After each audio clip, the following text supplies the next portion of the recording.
Hello student, MS classes में आप सबका स्वागत है। आज हम लोग जो है कक्षा 10 का जो एनसीईआरटी गणित है, समांतर श्रेणी जो 5वां अध्याय है, उसका जो है प्रश्नावली 5.2 जो है 2 का जो तीसरा क्वेश्चन है, उसमें से जो हम लोग शेष पार्ट जो रह गया है आज उसको हम लोग पढ़ने जा रहे हैं।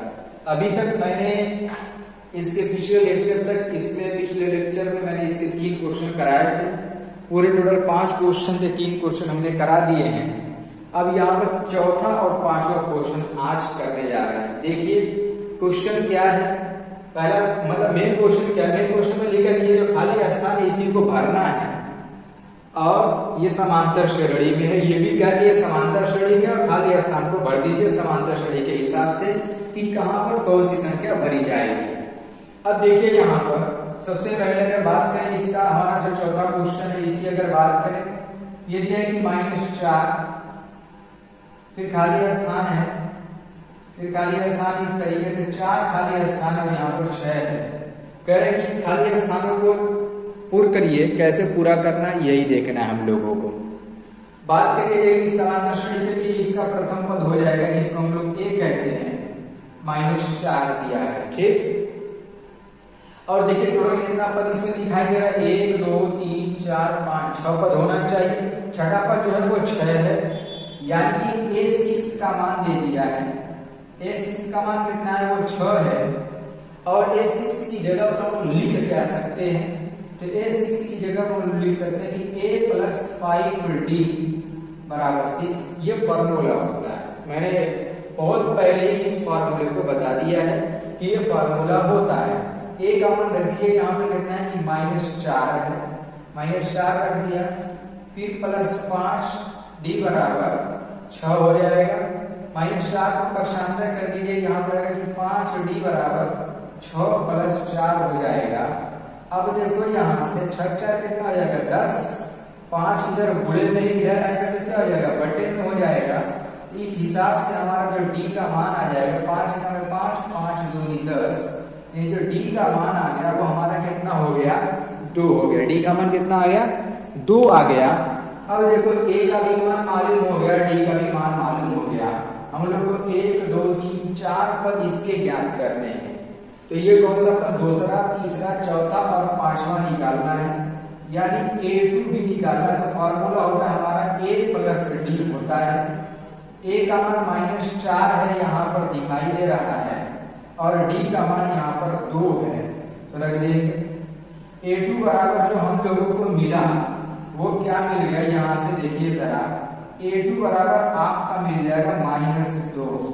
A2 बराबर कितना हो गया, -2 हो गया, ठीक।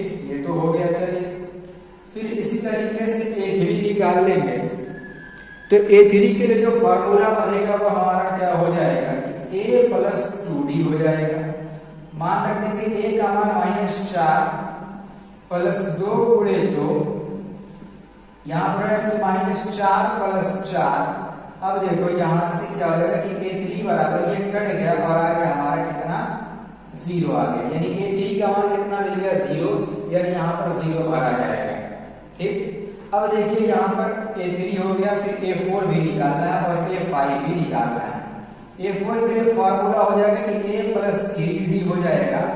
A का मान कितना हमारा है, A का मान -4 + 3 × हमारा D का मान कितना है, 2 है। तो यहाँ पर है कि -4 + 6 बराबर यहाँ पर हो जाएगा हमारा कितना हो जाएगा, A4 का मान। तो A4 का जो मान आ जाएगा वो हमारा हो जाएगा 2, यानी A4 का मान आ गया हमारा 2 आ गया। इसी तरीके से A5 भी निकाल लेंगे।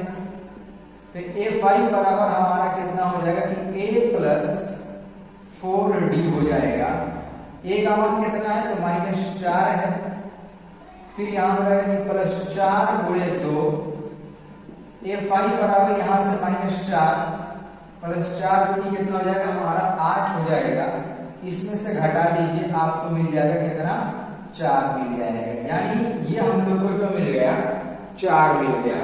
तो जो खाली स्थान पे भरना वो क्या क्या भराएगा, देखिए यहाँ पर सबसे पहले यहाँ पर -2 हो जाएगा, फिर उसके बाद यहाँ पर 0, फिर यहाँ पर हमारा हो जाएगा 2 और यहाँ पर कितना हो जाएगा 4 हो जाएगा। इस तरीके से जो खाली स्थान से प्राप्त समांतर जो श्रेणी मिल गई वो इस तरीके से समांतर श्रेणी हम लोगों को मिलेगी। उम्मीद करता हूँ ये वाला क्वेश्चन आप लोगों को समझ में आ गया होगा।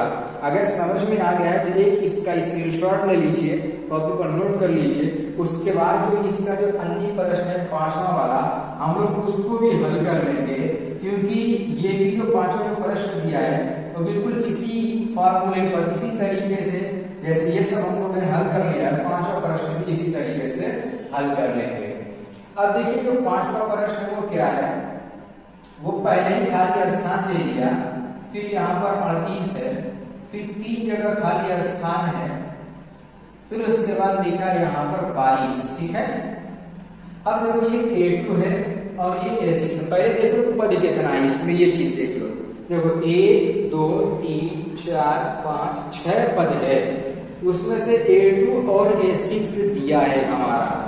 A2 दिया हुआ देखो कितना, A2 का मान है हमारा 38। A2 को क्या लिख सकते हैं, A प्लस D लिखा जा सकता है, जिसका मान 38 दिया है, और इसको हम लोग समीकरण नंबर 1 बना लेंगे। ठीक, इसके बाद ये A6 दिया है, A6 बराबर हमारा हो जाएगा कितना 22, और इसको हम लोग क्या लिख सकते हैं कि A प्लस 5D लिख सकते हैं, और इसका मान दिया है 22, और इसको बना देंगे समीकरण नंबर 2।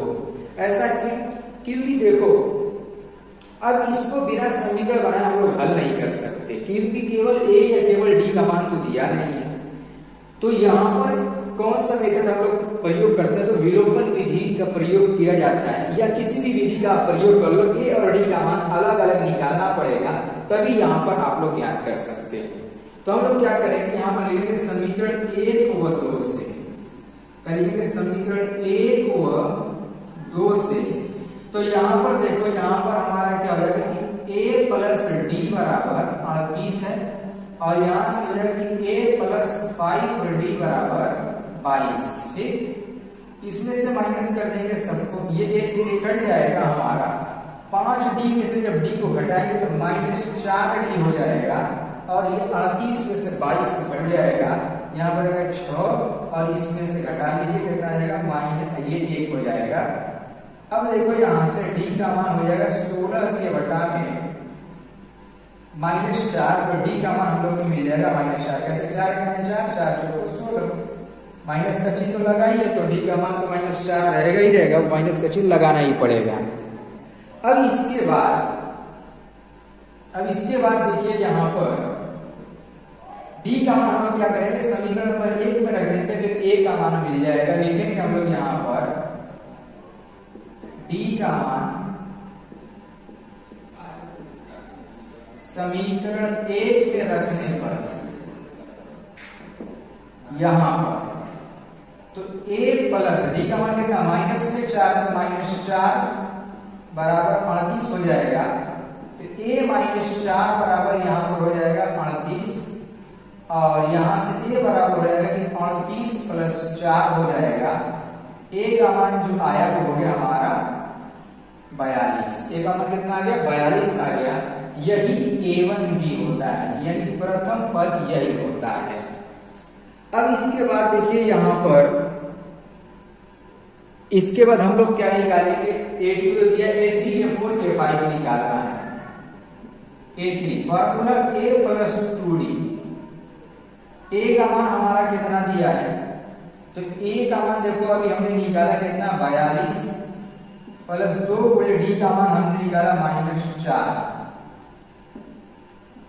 यहाँ पर 42 माइनस 8, तो A3 का मान 42 में से 8 घटा लेंगे तो कितना हो जाएगा हमारा 34 हो जाएगा, यानी A3 का जो मान आया वो हमारा मिल गया 34। इसी तरीके से A4 और A5 भी निकाल लेंगे। A4 के लिए फॉर्मूला हो जाएगा कि A प्लस 3D हो जाएगा, मान रखते हैं ये हमारा 42 प्लस 3 गुणे -4 हो जाएगा, तो यहाँ पर 42 माइनस 12, 4 कितना हो जाएगा हमारा 12 हो जाएगा, और A4 का जो मान आ जाएगा वो हम लोग को जो मिलेगा वो 30 हो जाएगा। देख सकते हैं 42 में से 12 घटा लीजिए, आपको 30 मिल जाएगा। इसी तरीके से A5 की बात करें तो A5 हमारा क्या हो जाएगा कि A प्लस 4D हो जाएगा, और A का मान यहाँ पर हम लोग रख लेंगे कितना है, A का मान 42, फिर यहाँ पर प्लस 4 गुणे D का मान -4 है, तो यहाँ पर है 42 माइनस 16, तो यहां से A5 बराबर 42 में से 16 घटा लीजिए, कितना आ जाएगा, 42 में से जो है 16 घटा लीजिए, तो 12 में से 6 जाए हमारा हो जाएगा 6, ये 3 हो गया, 3 में से 2 जाए 1 जाए 2, यानी ये हमारा कितना आ गया, 26 आ गया। अब देखिए रिक्त स्थान में जो भरना है वो क्या भरना है, तो यहाँ पर जो हम लोगों को भरा जाएगा वो हो जाएगा 42, और यहाँ पर जो भरा जाएगा ये हो जाएगा हमारा 34, और यहाँ पर जो आ जाएगा ये 30 हो जाएगा, और ये 26। इस तरीके से रिक्त स्थानों की पूर्ति हमारी हो जाती है। उम्मीद करता हूं कि ये जो इसका चौथा और पांचवा पार्ट जो बताया बिल्कुल आसानी के साथ इजीली में आप लोगों को जो है समझ में आ गया होगा। यदि अगर अभी डाउट है तो एक बार से देखिए फॉर्मूले के साथ इसको दोबारा से हल करने का प्रयास कीजिए, सारा डाउट आप लोग का जो है क्लियर हो जाएगा।